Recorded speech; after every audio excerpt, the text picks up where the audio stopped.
Hi, thanks so much, Elizabeth. I think those are also really interesting questions in terms of capacity building for the UN and the European Commission, um, and obviously at the national level as well. So could we please put on the slide? So I just wanted to give you a quick update of what else I'm up to with my initiative as part of which I'm building on as part of this fellowship. So the Carbon Footprint Policy Accelerator. I mean, the agenda is to accelerate learning on carbon footprint policies across sectors. So now we started with the built environment here, but as I already pointed out, it's also highly relevant for mobility. So I look at the lessons learned here as something which we can transfer also to other areas, particularly mobility. We've been hearing about textiles as well today. So I think those are really important developments. Transdisciplinarity, we talk across, I mean, you're mostly from the policymaking community, but we bring you together with academics.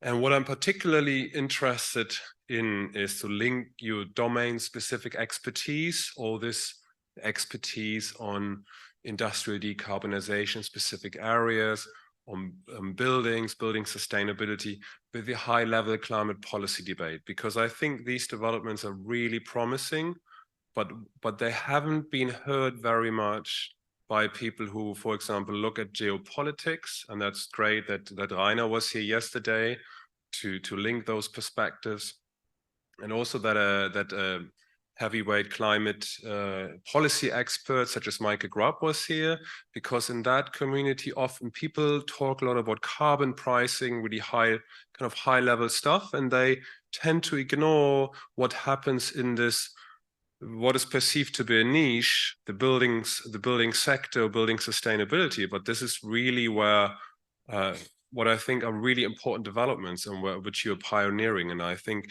linking that up will also help to get more of the ear of policymakers, because this is maybe like in the construction ministry and really small department, but I think it deserves to rise up in the agenda.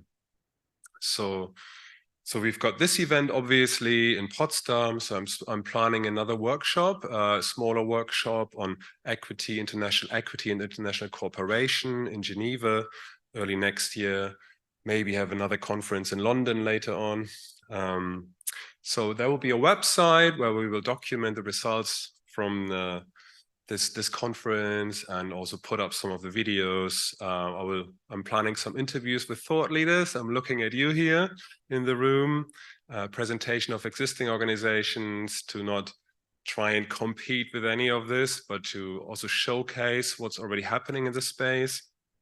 There will be a newsletter, so you can add your events and I'll circulate them around.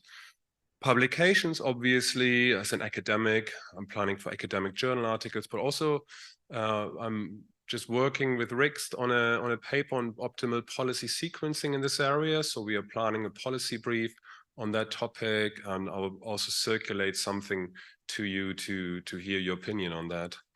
And in terms of funding, I'm thinking of applying for a grant by the European Cooperation Science Technology, a so-called COAST action, which helps to fund research networks.